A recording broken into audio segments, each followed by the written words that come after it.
Bienvenidos de nuevo al podcast de Ediciones Urano. Hoy tengo el placer de estar acompañada por Jorge Cantero, que es psicólogo especializado en psicoanálisis.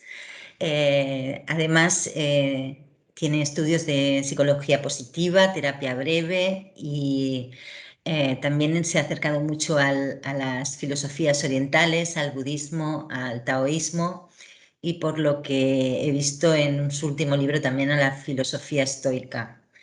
Él está en México, es el autor de Nunca te rindas, una novedad de Urano que aparece ahora en el mes de febrero y que habla sobre cómo enfrentarse a situaciones de crisis cuando no nos las esperamos, cómo salir adelante, cómo conseguir tener la fortaleza de volver a levantarse y seguir a pesar de lo que pase.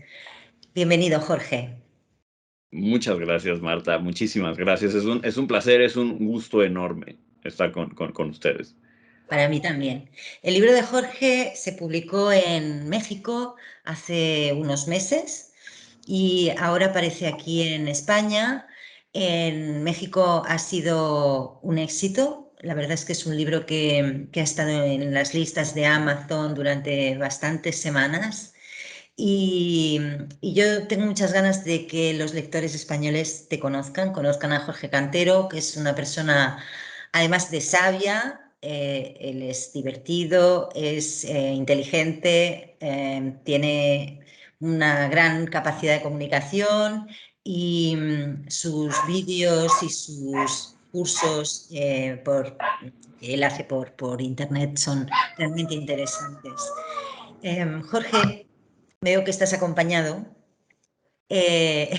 Sí. Sí, en casa es imposible y además parece como que han estado esperando a que Claro, empezáramos a grabar para todos ponerse a aullar al mismo tiempo. Lo lamento.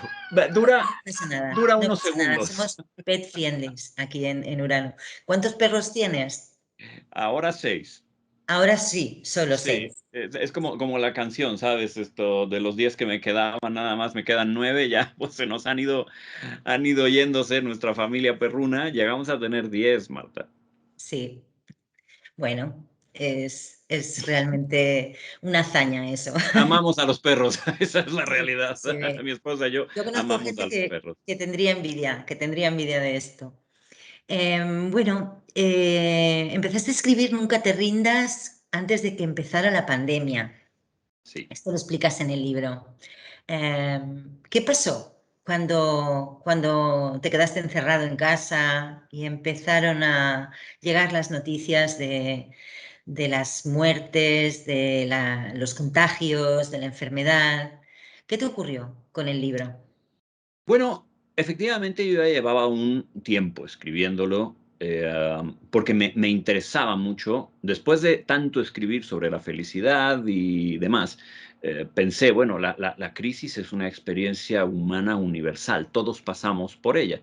Así que me parecía como la continuación obvia. Solo que ocurre la pandemia, efectivamente, empiezo a ver a mis pacientes muy asustados. Yo mismo empiezo a tener miedo, desde luego, sobre todo por la incertidumbre. Era tanto lo que no sabíamos al principio, eh, um, que todo cambia. Con el encierro y con la terapia a distancia y con las muertes, que fueron muchas, todo el mundo empezamos a perder gente querida y a pasarla mal. Entonces vino una reconfiguración del libro porque me di cuenta que, si bien no andaba por el camino equivocado con la teoría que estaba manejando, en la práctica habían algunas cosas que faltaban. Entonces, más o menos 100 páginas, delete, ¿no? Se acabó, va de nuevo, ya durante la misma pandemia. Y fue una casualidad que ocurriera esto al mismo tiempo, porque me permitió encarar de frente este tema de lo mal que lo estábamos pasando todos cuando te toca perder sí o sí. Te toca perder estabilidad, te toca perder economía, te toca perder gente amada, te toca perder salud. Así que, ¿qué pasó? Que a mí me entró un interés muy importante por acompañar a la gente. como decías hace ratito, bueno, yo tengo un espacio en video, transmisiones que hago en vivo todos los lunes desde hace varios años, pero empecé a ver a todo mundo tan nervioso, tan preocupado, que empecé a transmitir diario. Aunque fueran 20 minutos, 25 minutos, pero me entró como mucho el deseo de acompañar y ver qué estaba pasando con los demás y poder entre todos hacer comunidad y compartir emociones, conversación. Y fue un experimento muy afortunado que ayudó y me ayudó. Así que, bueno, yo sabía que no podía quedarme quieto. Cuando te tienes que encerrar en tu casa y salir poco y cambiar toda tu rutina, Marta, yo sabía que no podía quedarme quieto. Para empezar, no se me da quedarme quieto. Y segundo, es la mejor manera de tocar la puerta de la depresión y la ansiedad. Entonces, nada, pues escribí un libro. ¿Qué hice? Pues que me he puesto a escribir y escribimos este libro durante todo 2020 y fue una experiencia retadora porque no es un tema sencillo, ¿eh? O sea, hablar de las crisis y las pérdidas y el dolor que se desprende, sobre todo cuando no le entras a esta tendencia, uno, moralizante y dos, ultrapositiva, al grado de mentirle a la gente y decirle todo va a estar bien cuando realmente no lo sabes, sobre todo cuando no quieres pasar por ahí, porque decir cosas motivadoras pero huecas es muy fácil. Es más difícil cuando se trata de decir la verdad. Esto es feo, se duele, se sufre, pero de todas maneras hay herramientas de las que puedes echar mano, ¿no? Sí. Esa es lo que pasó. Cambió todo mi dinámica, Marta. Esto, yo de ser terapeuta y estar viendo pacientes todos los días, 8 o 9 pacientes todos los días, de pronto cambiar al formato en línea, todo por internet, de pronto crecer exponencialmente la consulta, porque todo el mundo tenía muchísimo miedo y se pusieron muy, muy mal las cosas por ahí. Entonces, también eso fue, Ujú. pues, interesante, por decirlo menos, ¿no? Claro. Ujú. La verdad es que han sido 2 años terribles para muchas personas. Em, Hay infinidad de personas que te pueden explicar verdaderas desgracias. Aquí en Sí, España, además de la epidemia, hubo una erupción de un volcán en una isla de Canarias, en La Palma, que ha durado meses, creo que ha durado más de 3 meses, y cientos de familias se han quedado sin casa. Es cierto que no ha muerto nadie, gracias a Dios, pero las casas han quedado completamente cubiertas por la lava y son irrecuperables. Y muchísimas familias que se quedaron sin hogar. Yo intento imaginar lo que puede significar eso, perder todo, perder mm, tu vida, todo lo que tenías, sí, tu modo de vida, porque muchas de estas personas vivían del campo y tenían su propia medio de vida allí, junto a su casa, ¿no? sí, Eh, entonces, pienso en esto, en la pérdida, ¿no? En lo que significa tener que asumir que hay algo que ya no va a volver, que ya no va a estar ahí. Y para eso tú explicas en el libro que el duelo es inevitable, que hay que sí, atravesar el proceso de duelo. sí. Mm, ¿Por qué es tan importante? Mira, como terapeuta he tenido la oportunidad de hablar con mucha gente y me he dado cuenta que hay algo que los occidentales en general no hacemos nada bien y es nuestra relación con la muerte y la pérdida. Tenemos una pésima relación. Nos asusta, nos molesta, no nos conviene. Y claro, ¿a quién le gusta enfrentarse a todo esto que estás diciendo? A nadie. Pero es una condición universal. O sea, no se puede no perder. Incluso yo suelo decir mucho que cuando llegamos a la edad adulta, lo que hacemos todo el tiempo es perder, porque básicamente es la forma de generar además, ¿no? O sea, continuamente hay que sacrificar para poder generar lo que sea, generar economía, generar salud, generar compañía. Uno tiene que sacrificar o entregar tiempo, vida, trabajo. Entonces, y ya sin hablar, o sea, sin mencionar estos desastres de los que tú estás hablando, ¿no? La persona promedio aunque no se tenga que enfrentar a grandes colapsos, de todas maneras pierde. Entonces, no tenemos en nuestra filosofía integrado cómo lidiar con la pérdida. Así que me parece que es fundamental empezar por ahí, porque creo que todos deberíamos entrenarnos en ese tema. ¿Cómo es lidiar con el dolor? ¿Cómo es reconstruirte una vez que has perdido y que las cosas que tenías no regresan? ¿Cómo es restablecer un vínculo con el mundo? Porque la respuesta natural de la gente cuando perdemos es cerrarnos, enojarnos, entristecernos, levantar el puño y decir no es justo y de alguna manera retirarnos de la vida. El problema es cuando te quedas mucho tiempo ahí, ¿no? Entonces, el duelo es el proceso de transformación que te permite regresar a la vida, que te permite poder verla de nuevo y decirle, de acuerdo, sí, sí estoy molesto porque perdí, pero ¿qué más? ¿Qué más? ¿Qué más hay? ¿Cómo nos podemos poner de acuerdo otra vez para, para, para volver a estar en el juego, digo yo? Para dejar de estar sentado en la banca viendo cómo todo el mundo juega y yo volverme a integrar.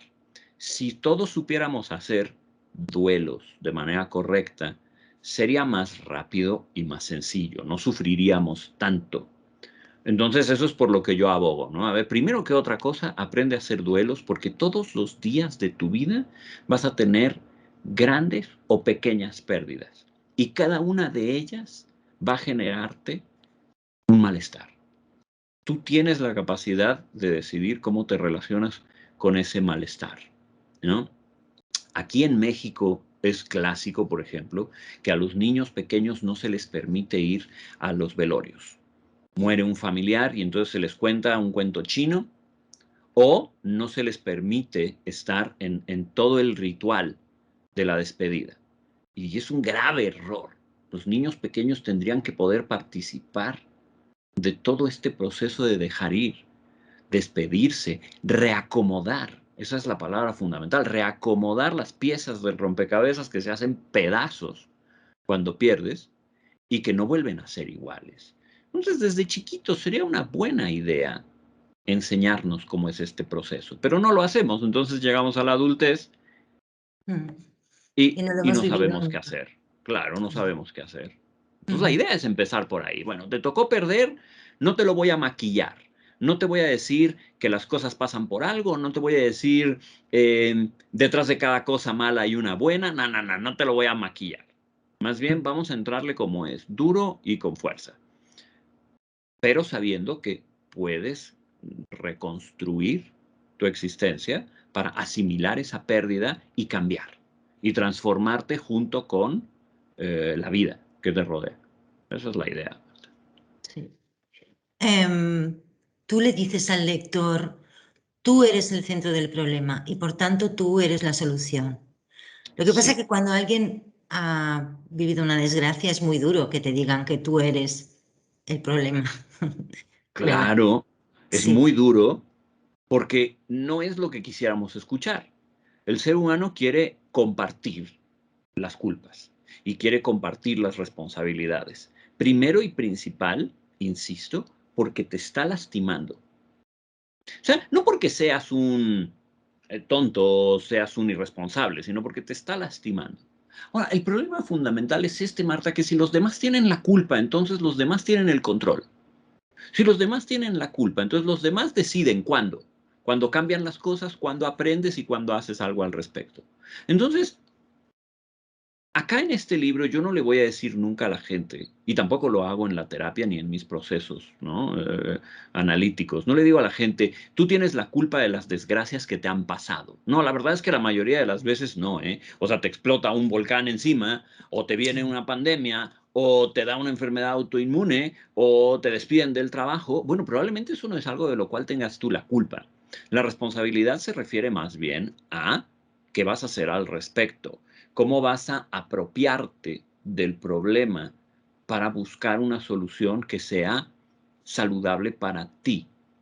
En lugar de esperar a que los demás cambien, en lugar de esperar a que los demás se hagan cargo. Digo, O que el es mundo muy cambie. Claro, es muy bonito cuando la gente se hace cargo de su propia responsabilidad y entonces podemos confiar en los demás porque cada quien hace lo que le toca. Oye, sí, eso es muy bonito, eso es muy bueno y eso pasa muy a menudo, pero también a menudo no. Así que creo que hay que concentrar la atención en algo que yo llamo responsabilidad radical. Tenga o no tenga yo la culpa, soy dueño de mi vida. Así que me apropio del problema como si fuera mío. Y desde esa autoridad, desde esa apropiación, entonces yo puedo configurar cómo quiero lidiar con este asunto. Y también responde a sacudirse la depresión, Marta. Es que cuando estamos deprimidos, tristes, ansiosos, entramos en un círculo nada próspero de autovictimización. Esto es normal, esto es natural, a todos nos pasa. Una de las formas probadas más eficientes de salir de este círculo de autovictimización, es decir, justamente, yo no soy alguien a quien le pasan las desgracias. Yo más bien soy alguien que forma parte de una historia en donde se gana y se pierde. Así que me hago responsable de lo que me toca a mí y me transformo. Ahí hay una posibilidad muchísimo más realista de salir de estos círculos viciosos de autovictimización y de autoconmiseración. Yo le digo a los pacientes, les digo mucho, haz cosas más allá de lo normal. Es decir, si lo normal es que, que te autovictimices o sientas esta autoconmiseración, entonces vamos a hacer algo que no es tan normal, que es hacerte responsable y tú contar la historia desde tu perspectiva, como si fueras el protagonista, ¿no? Como una víctima que va por la calle a la que le cae el edificio encima, ¿no? Y luego hay que ir a rescatar. No, así no es a quien le cae el edificio encima y hay que ir a rescatar. Tú eres el protagonista, la protagonista de la historia. Me encanta ese capítulo sobre las historias que nos contamos, la narrativa de la vida, el guión que construimos, ¿no? Mm, Ese capítulo me parece muy gráfico, me parece muy interesante. Cómo podemos reescribir nuestra propia historia, creando una nueva narrativa sobre nuestra sí, vida, sobre nosotros mismos. sí, echando mano de nuestras herramientas humanas. Hay dos cosas que solamente tenemos los seres humanos. Bueno, hay muchas, pero hay dos en particular, que son la conciencia de ti mismo. Porque conciencia, bueno, hay mucha conciencia en muchos animales no humanos. Pero a ver, Sí. conciencia de ti mismo, el poder decir cómo se siente ser Jorge o cómo se siente ser Marta, bueno, eso nada más nos pasa a nosotros. Y dos, el lenguaje verbal que, con el nivel de complicación, el nivel de estructura que tenemos nosotros, no hay ninguna otra especie en la Tierra que lo tenga. Nuestro pensamiento se reconfigura en el lenguaje. Las palabras que utilizamos transforman lo que pensamos. Es tan radical que, mira, tú que estás en España y yo que estoy en México, se supone que los dos hablamos español, solo que no es tan cierto. O No. sea, el español que tú hablas y el que hablo yo son muy distintos. Y se ha Ujú. comprobado científicamente que estas sutiles o grandes diferencias sí transforman el pensamiento y la cultura. Desde luego. Entonces, Ujú. pese a que tú y yo estamos utilizando, entre comillas, el mismo lenguaje, seguramente la forma en la que nuestro cerebro se está estructurada es diferente porque nos hemos pasado años hablando un lenguaje distinto. Ahora imagínate lo que pasa con gente angloparlante, por ejemplo. Claro. También se ha comprobado que su pensamiento es diferente, ni mejor ni peor, simplemente son formas distintas de estructurar el mundo. Entonces, Y no digamos ya los orientales, que claro, es completamente claro. diferente. Sí. Entonces, ahora en lugar de que este proceso sea azaroso y caprichoso, ¿qué pasa si tomamos control de él de manera consciente y entonces utilizar la herramienta del lenguaje para estructurar tu mundo, tu pensamiento, tus emociones? Te vuelves más dueño de cómo estás y quién eres en todo este magnífico caos que te rodea, ¿no? Ujú. Otra cosa que incluyes en el libro es el capítulo sobre el dinero.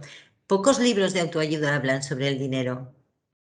Lo sé, Normalmente los psicólogos no se atreven a hablar de dinero.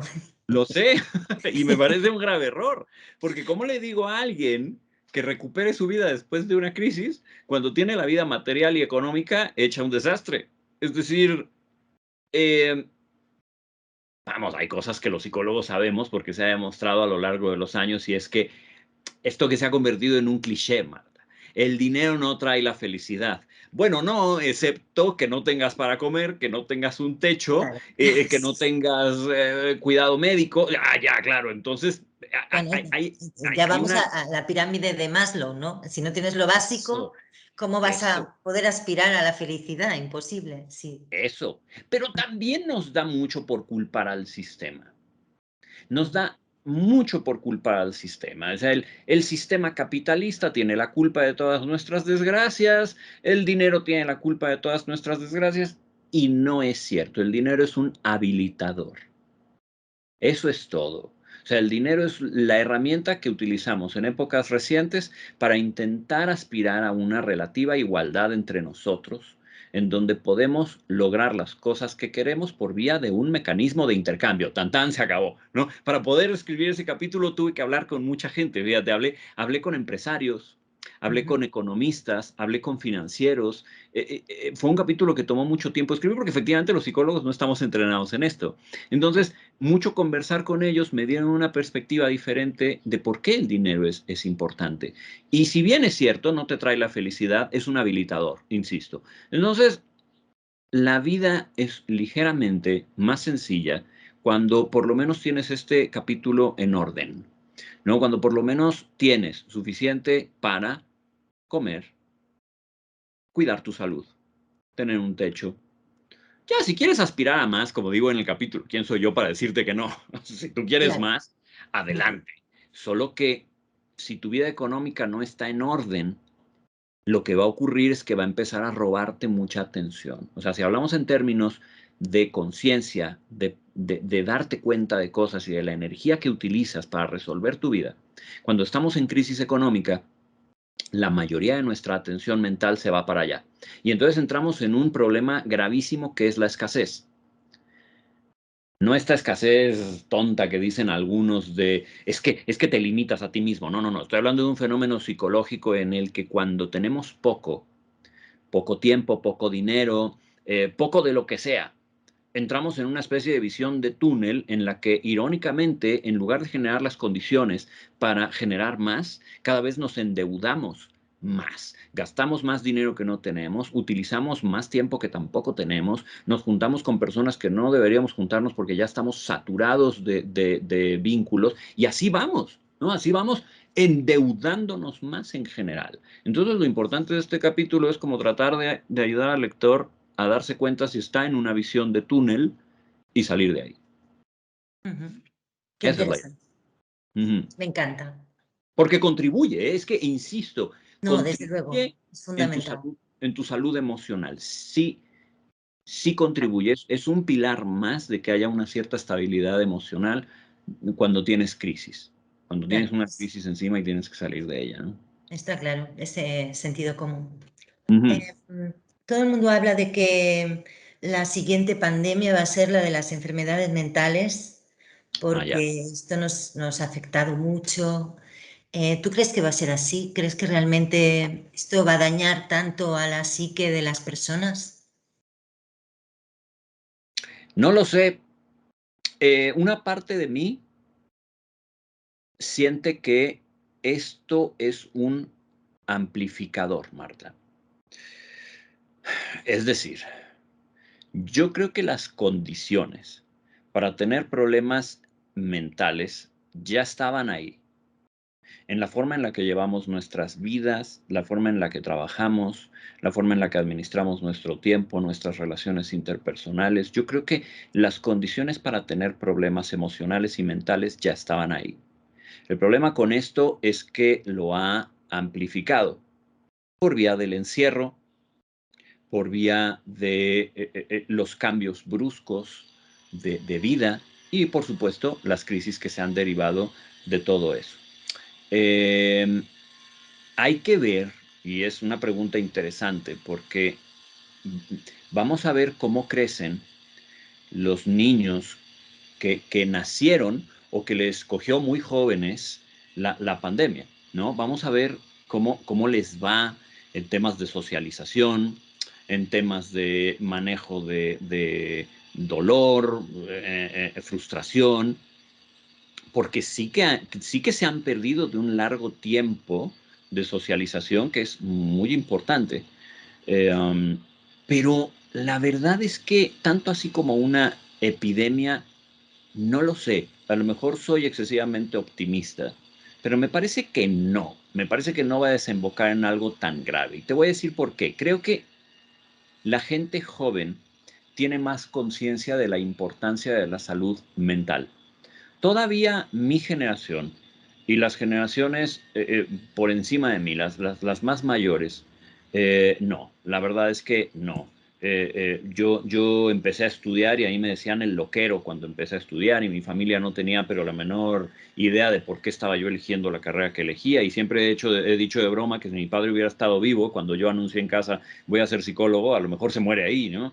Pues, Pero la fortuna es que las generaciones ya millennial, post-millennial y demás tienen más conciencia de la importancia de la salud mental. Son menos renuentes a acercarse a la terapia, son menos renuentes a leer, tomar cursos y atenderse y cuidarse. Entonces quisiera creer ujú, que no va a tener un impacto tan grande porque las personas van a corregir y prevenir.